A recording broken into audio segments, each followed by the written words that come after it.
Right after I graduated high school, I went to our community college where my best friend at the time and her boyfriend also attended, along with a lot of their friends who I became acquainted as well. Fast forward to Halloween of 2010. We took my best friend's little sister and brother out trick-or-treating, where her boyfriend ended up joining. We were towards the end of the route when one of their friends from the college ended up joining us, which I didn't think anything about at the time, other than he gave weird vibes, which should have been my first clue. After we were done trick-or-treating, we brought the kids home to go to bed, but my friends wanted to do something to keep the night going, you know? They decided on going downtown, but I declined, since I wasn't feeling well, which was true. But I was also the only one with a car. I didn't want to be the chauffeur and went home. A few hours later, I was reading a book and my phone lit up from a number I didn't recognize. It was the friend that joined us on the trick-or-treating. He explained that he got my number from my best friend's boyfriend and was just concerned that I didn't feel well and insisted on bringing me soup to feel better. Some sort of red flag went off in my head, and I didn't want this guy to know where I lived. So I said no, my mom was taking care of it, but thank you anyway. He got a little pushy, but eventually backed down and proceeded to send me many texts on how much fun we had when we were out and blah blah blah. I later found out he bailed going downtown too because he only wanted to go with me. He then added me on Facebook, went through all my pictures and liked them. Second red flag. Being the naive 18-year-old I was, I just thought maybe he was overly friendly and it is just a little weird, so I didn't avoid him or anything at school since we hung out with the same people. One day when we didn't have school, he texted me asking if I wanted to go to lunch. I should have said no, and I accepted, thinking I was getting a free meal out of the deal since he insisted on paying and it would be a quick visit. We met at the restaurant and sat down and talked and ate. It was super awkward, and then I stupidly mentioned I wanted to go to the mall and get some stuff. He insisted on driving me there and that his mom could move to the back seat. Wait, what? Apparently he drove his mom's minivan, brought her along with him, and left her in the car while we went on our date. I kept saying that she should come in and join us, and he got really weird about it and said she was napping and didn't mind waiting. At this point, I started getting very uncomfortable. Luckily, we were done with our food and I said I needed to leave, thanked him for the food, and got up to go. He kept saying he'll meet me at the mall, and I was put in what I felt was a weird position, and I'm not an assertive person, so I reluctantly said okay. We met at a store connected to the mall, and I mentioned how I was there to look for a new scarf and started browsing. He picked up the most expensive one he could find and bought it for me, and basically almost threatened me not to return it. It was then I wanted to be left alone, so I said thank you and I was going to go home now. He insisted on walking me to my car, which we parked on opposite ends of the mall, and his mom was still in the van. And I kept saying it was okay, I was fine. He was a big guy, and even simple walking caused him to break out in a sweat. But he wouldn't take no for an answer, so away we went.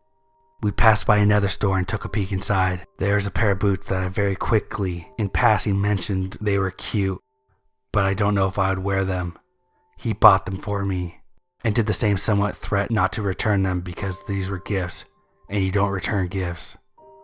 Like, dude, then what are gift receipts for? At that point, I got a little firm and told him I wanted some time alone, so please don't walk me out to my car. He accepted and went on his merry way, clearly happy he made those purchases to show me he liked me. I got to my car and wait for probably 20 minutes. I knew what his van looked like at this point and kept my eye out for it in case he was going to follow me home, but didn't see anything. I actually ended up going back in the mall and returned the boots and scarf. In reality, I didn't want either of them, and I was way too uncomfortable accepting those gifts from a strange person. I didn't like owing people, and I had a feeling he was going to use the same sort of leverage to get something from me. I took the long way home to make sure I wasn't being followed, and told my mom what happened. She was concerned and thought he was strange as well, since he and I didn't really know each other, and it seemed like a weird act of desperation. I got a text from him a few hours later saying he hoped I liked the gifts. I responded saying that I returned them because I wasn't comfortable with it, and he lost it. My phone kept lighting up with tons of texts. This was before it was easy to block someone, and I didn't know how to. The good old flip phone. And he was livid that I did such a disrespectful thing. I should be thankful he got those things for me. So I got angry and told him I didn't ask for the gifts. He basically threatened me to keep them. And he didn't take no for an answer when I told him I didn't want them. So essentially, he was the one disrespecting me. He backed down a little bit then. I told him to stop texting me and leave me alone. I got a few more texts, but eventually he stopped. It was weird at school because I kind of avoided being around my friends when I knew he was there. I still hung out with some of them alone, like my best friend, but when I knew a friend gathering was going on, I wouldn't go. They understood. Now, this is where I got stupid. I am a very, very compassionate person, and 9 times out of 10, I feel horrible for when I was mean to someone, even in this instance. I ended up texting the creeper one night apologizing for how rude I was, and he said he understood where I was coming from, and we had a normal conversation for a little bit until I fell asleep around 11 p.m. I know this because I woke up at 2 a.m., looked at my phone and saw the last text I sent him a little before 11 o'clock stating I was tired. After I fell asleep, he sent me one text. Saw that I didn't respond, text again. Saw that I didn't respond, kept texting. We're talking on the verge of 30 to 40 texts here. Called me on the cell phone about 10 times. Called me from another number about 15 times because he thought I was ignoring him. Then sent one last threatening message. If you don't respond within a half hour, I'm calling the police. I happened to wake up at 2 a.m., which was an hour after he sent that text, and flipped the fuck out. Texting him that I fell asleep and he better have not called the police. You want to know why he called the police? Because he interpreted me saying that I was tired as I was tired of living.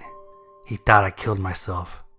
Never mind that it was, basically bedtime when I was talking to him, so yes, me killing myself is the most logical route to take here. I ran into my mom's room, told her what happened, and she goes, "For crying out loud, they have better things to do with their time. They aren't coming to check on you." I got back into my room, which looked out to our driveway. Look out the window to see a cop car parked on the street and 2 flashlights walking up the drive. They knocked on the door. I opened it. I'm pretty sure the look on my face told everything. "You, Sally?" "Yep." "You know why we're here?" "Yep." "So what happened?" "I fell asleep." The police understood and actually called the creep back and told him to leave me the hell alone. Just as I was texting him to leave me the hell alone. He had the gall to ask me for my address again, to come over and apologize to me, and that he loved me. I told him he doesn't even know me, and he had absolutely no reason to be in love with me. His reasoning was that's how he worked. He fell in love first, and then decided if it was the right person or not. Dude was loony. This put a big strain on my friendship at the college. His story was much more twisted and painted me as the bad guy, and I ended up making a lot of enemies, even my best friend, because he labeled me as a whore.